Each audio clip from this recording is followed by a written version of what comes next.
I am very excited to introduce our next guest and her latest brilliant accomplishment. The new children's book, Stay This Way Forever, is a beautiful love letter to our children and a favorite in my own household. So I'm happy to be joined by Emmy Award winner, New York Times bestselling author, and a member of our ABC News Live family, ABC News Live Prime Anchor Linsey Davis. Linsey, welcome. I'm so excited to talk to you about this book because I know I told you this already, but I literally teared up the first time I read this to my son because I felt like it really encapsulated the way I feel about him right now, which is sometimes I just kind of want to freeze him. I want to freeze these moments that I have with him, and I want him to stay this way forever. And that's exactly the sentiment that comes from this book.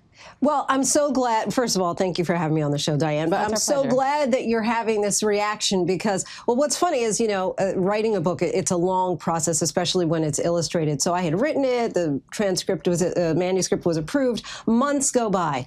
And then they mailed it to me, and I was reading it to my husband and son, and I cried. And I thought, oh, my goodness.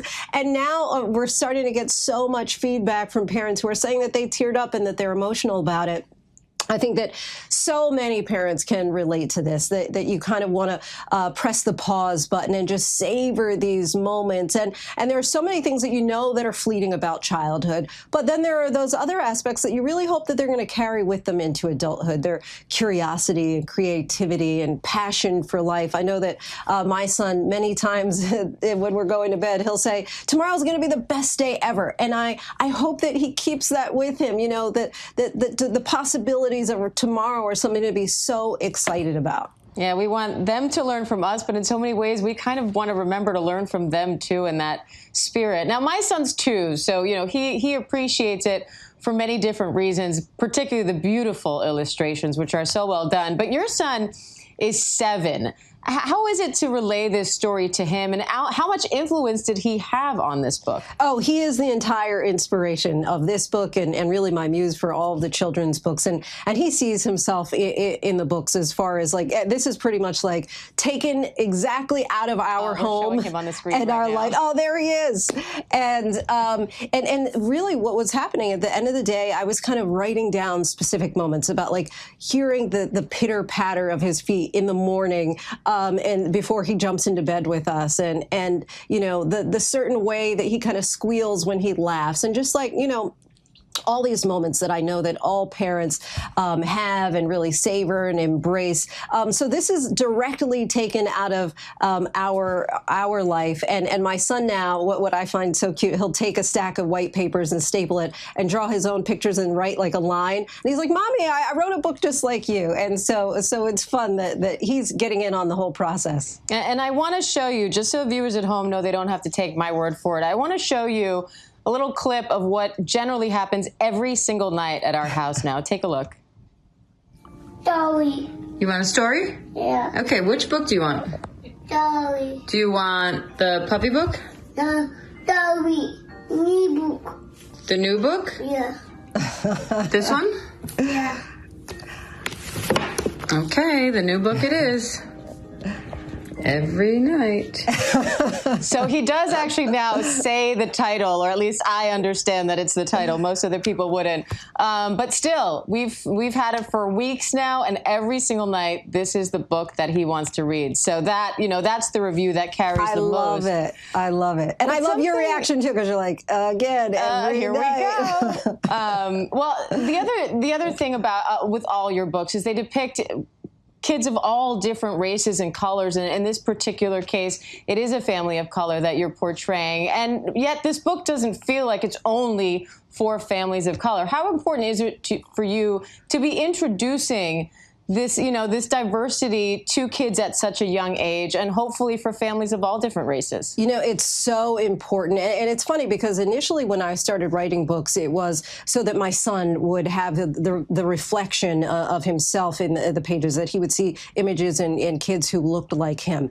And I read an essay years ago, and it was called Mirrors, Windows, and Sliding Glass Doors. And I found this is so profound because now I'm not just trying to affect the mirror image, but the window for other children to be able to peer into a world that might be unfamiliar from their own. So This is not just, the outside and what it looks like, urban versus suburban. This is just introduction to children. Maybe you live in an area where that's not very diverse, and so your kids don't come into contact with kids who don't look like them. And so books and toys would be a really easy introduction to get kids familiar, because I think so often we fear what we don't know. And especially coming off of the so-called racial reckoning and the summer of protests that we have, and parents were saying, what can we do? What kind of conversations should we have? And I think that this is a way, just, look at your own bookshelves. And this is kind of my diversity challenge. And see, beyond, a snowy day, do you have any books that look different from your own child? And I think that parents need to kind of widen that view for their children. And again, you can start with books. And the books, really, they celebrate the differences, but they also point out what these kids all have in common, the spirit in our children. They're building rocket ships, and they're talking about castles and unicorns, the same any kid does. So you really do this in a beautiful way. Now, this is your third children's book. So what's next? It's so interesting. I kind of started this as just, it was going to be a one-off, and it was really kind of, I really feel that I want to do this. I feel like I should do this just to kind of increase diversity in books. And now they've really taken off and become bestsellers. This new one is now a bestseller on Amazon in the top 10 yesterday. And so I'm just thrilled that the message is really resonating. And some more books to come. We sure hope so. I can't let you go without congratulating you on your new role, too. The anchor of World News Tonight Sunday. Now, you're the first Black woman to anchor a primetime ABC News show in 18 years. So what do you say to future generations, some who may be reading this book, who have big dreams of following in your footsteps?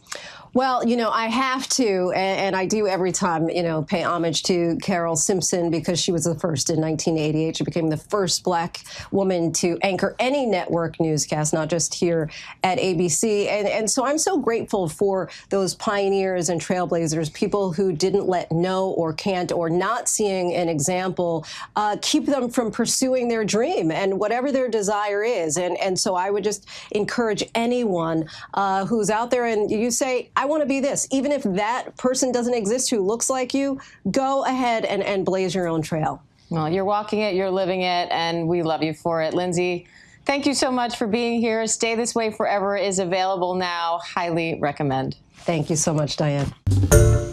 Hi, everyone. George Stephanopoulos here. Thanks for checking out the ABC News YouTube channel. If you'd like to get more videos, show highlights, and watch live event coverage, click on the right over here to subscribe to our channel. And don't forget to download the ABC News app for breaking news alerts. Thanks for watching.